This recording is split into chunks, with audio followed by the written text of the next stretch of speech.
What's going on, everybody? Welcome back to Amateur TV, the second channel for Amateur Studios. On this channel, I like to give you more NBA-related discussion and, just some certain things that I really want to talk about, but I don't necessarily want to make a full video for the main channel.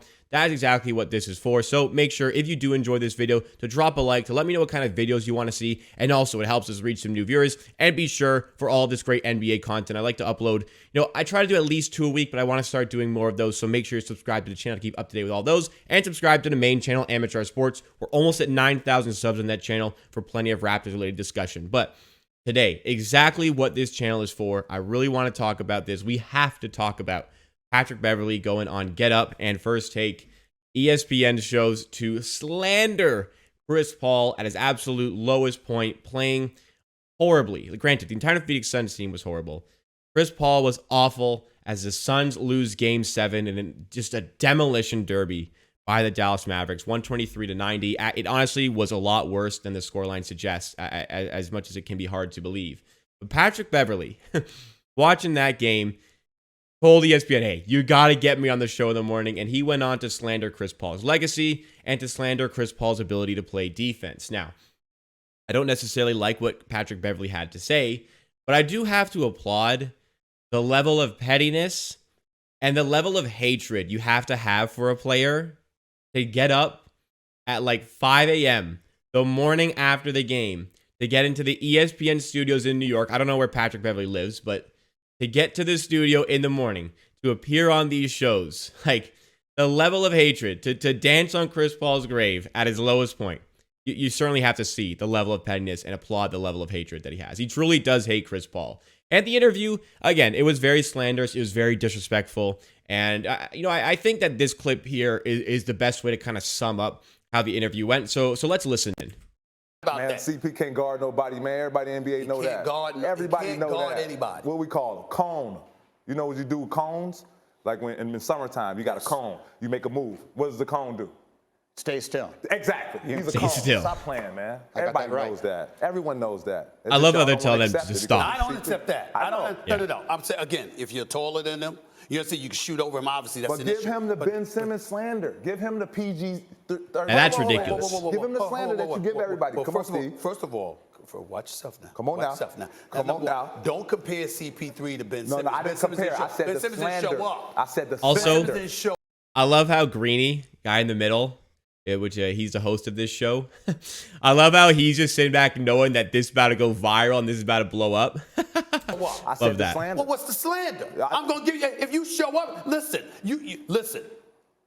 Look at I consider a guy that's an elite defender. You know how I feel about the best in the world. Well, I wouldn't say the best in the world, but I get you. I know that you're an elite defender. I'm giving you props for that, my brother. The best in the world. Okay, well, you should feel that way about yourself. I don't feel that way about you, but you should feel that way about yourself. ESPN gave me the numbers. That you're the best in the world? It's Giannis at 41.3%, and it's Patrick Beverley at 41.9%, which means if you have the ball and Patrick Beverley is guarding you, it feels like Giannis is guarding you. I'm only 6. And this Stephen A face is exactly how I feel about that statement. So that's where we're going to end. So Patrick Beverley, a lot to say about Chris Paul, a lot to say about himself. Patrick Beverley just went on there to spread propaganda. And again, as somebody who does that routinely, I mean, I don't like to spread lies and whatnot. I don't exaggerate, but overly confident Patrick Beverley, you have to applaud. He going on the show and spreading propaganda in his favor and whatnot. But I think this makes him look really bad. It's not surprising for Patrick Beverley to do something like this. But, as far as Chris Paul's defense goes, we know Chris Paul's a good defender. Patrick Beverley calling him a cone, like straight up lie. You're talking about Chris Paul at his lowest point. Obviously, you can slander Chris Paul, but that's too far. We know Chris Paul is a good defender. As it comes to Patrick Beverley, talk about how it feels like Giannis is guarding when he's on you. I mean, come on. Who do you think you are here, Patrick Beverley? He's a great defender. I'm going to agree with Stephen A. He's an elite defender. I'm going to give him that 100%. But to talk about yourself in the same vein as Giannis, I think that's absolutely ridiculous. And the way he's speaking is extremely disrespectful. I think that you can have some harsh words for your adversaries, players you're playing against. I would say this is too far. And I would say that this is disrespectful for a player in Chris Paul who is clearly much better than Patrick Beverley. And Patrick Beverley did concede here that Chris Paul's a Hall of Famer and whatnot. But what I didn't show, part of what Patrick Beverley said was people don't stay up late to deal with Chris Paul. Like, you're not worried about playing Chris Paul the night before the game. Whereas Steph Curry and players like that, you're worried about playing him the night before. And Stephen A. made a really good counter argument that I'm going to use. When you're playing against Steph Curry, you are afraid that he's going to drop 40 or 50 on your head. You don't want to be embarrassed. Chris Paul, pure point guard, if that's a thing. When Chris Paul has a really good night, he can give you like 28 points, 16 assists. That's just a really good game for Chris Paul. He's got a shot going. That's not an embarrassing thing, whereas Steph Curry can embarrass you. Chris Paul is a different player, and nobody is saying Chris Paul is as good as Steph Curry, especially right now. Like they're not the same type of player, and Steph Curry is just a better player. You want Steph Curry in your team over Chris Paul 100%. So that sort of argument didn't really make a lot of sense, and because Chris Paul is just a fundamental guy. He executes what he does so well, where Steph Curry can go off. So that comment didn't really make a lot of sense for Patrick Beverley to say either. And I'm glad Stephen A. did call him out. I'm really glad Stephen A. didn't back down from this at all. Stephen A. really challenged everything that Patrick Beverley had to say here because, Stephen A. knew this was slanderous. He knew this was disrespectful, and he was trying to keep him in check. But Patrick Beverley kept sounding off. But, where does Patrick Beverley get the right to do this? Like, is Patrick Beverley at a level where he can talk this disrespectfully about a future Hall of Famer, like an undoubtedly future Hall of Famer? In my opinion, no. But, nothing is stopping him from doing that. I just think it's a very bad look on Patrick Beverley. As far as talking about, this was an interesting comment, how we should put Chris Paul in the same vein as Ben Simmons and Paul George in terms of slander. Now, to a degree, I can understand. I would take Ben Simmons out of that equation because Chris Paul wants to be there to show up for this team. He cares about his teams. He's a proven winner. Maybe not in the playoffs, but regular season. He makes his team better. Look at what he accomplished with OKC a few years ago, bringing them to the 5th seed. Look at how quick this Suns team has turned around with him in there. Obviously, there's a lot of things beyond just Chris Paul that has made the Suns this force, the only 61 team in the NBA. But Chris Paul makes players better. He makes his teammates better. Like, he literally got DeAndre Jordan an all-NBA first team spot when he played with him. But I wouldn't liken him to Ben Simmons because Chris Paul wants to be there. I would liken him to Paul George. And I agree that it might be time to start talking about Chris Paul in the same vein as Paul George. Because Paul George, I think it's very unfairly slandered. But granted, there were a lot of playoff performances where Paul George just flat out does not show up, right? But there's also Chris Paul, who has really been let off the hook. Like, he gets his slander, but nowhere near the level of Paul George. Like, Chris Paul, I think this is the 5th time he's blown a 2-0 series lead. Like, that's ridiculous. That is ridiculous. And to not show up at all in Game 7, like, that was an embarrassing display from Chris Paul. Honestly, not showing up in a ton of games over the course of this series.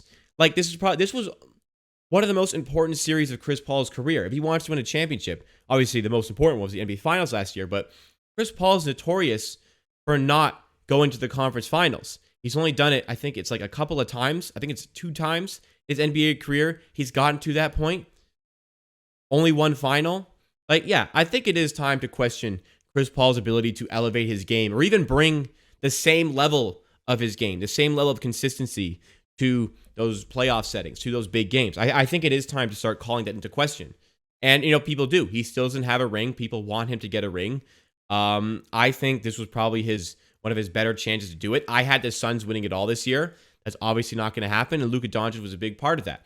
So, I agree with some of the slanderous terms to Chris Paul's legacy in terms of what he brings to playoff games. I disagree with the statement about his defense. But Patrick Beverley is sitting up here like he wasn't a part of the team that blew a 3-1 lead in the bubble.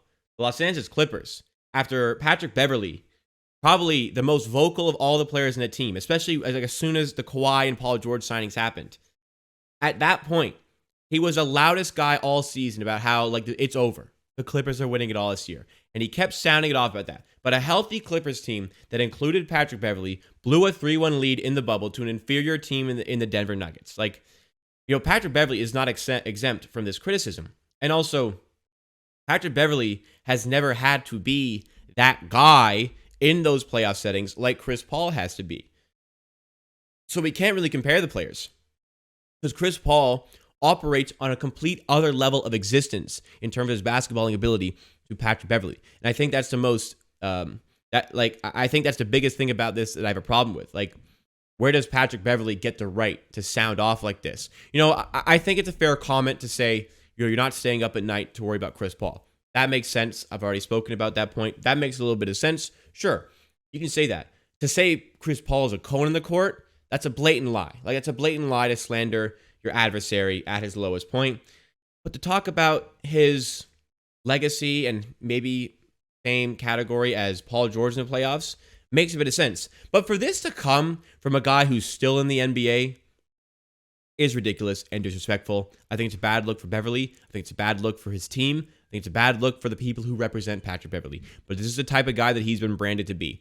I will say, to finish on this, Patrick Beverley was incredibly well-spoken. Even though I don't agree with what he said, he was incredibly well-spoken throughout all these interviews, all of the discussions that he had on ESPN. So I think there's a future for Patrick Beverley in media because he gets the views. These type of takes, like, Skip Bayless is famous for, right? These types of takes get you famous. And this was all over Twitter, all over Instagram, all over TikTok and whatnot. So if he wanted to slander Chris Paul, he did a really good job in doing it. He got a lot of attention for doing it. And I think that's ultimately what he wanted to accomplish. He accomplished exactly what he wanted to. And he was hustling. He was hustling to get this hate out 100%. Waking up at 5 a.m. to get to those ESPN studios. So props to Beverly as a hater. But no respect to Patrick Beverley as, a person, an NBA peer for some of these guys. And I mean, I never really had a ton of respect for Patrick Beverley as a player. So this is a bad look for him, I think. As far as Chris Paul goes, Hall of Famer. But yeah, should we start to question his legacy and what he brings to the playoffs? Let me know your thoughts and opinions on that in the comments down below. That is it from today on Amateur TV. Again, I would like to do some more videos on this channel than I have been doing. We'll see if I can get 3 videos out this week. Got a lot on my plate right now, but I'm doing my best. And I hope you're still enjoying the videos. So make sure, again, drop a like and consider subscribing to this channel. We're going to post pretty consistently here. So keep up to date with all that by subscribing and hitting the bell. And make sure you're also on Amateur Hour Sports. We're so close to 9,000 subs on that channel, and you can help us get there. Tons of Raptors content all off season. We'll see you again next time for another video on Amateur TV.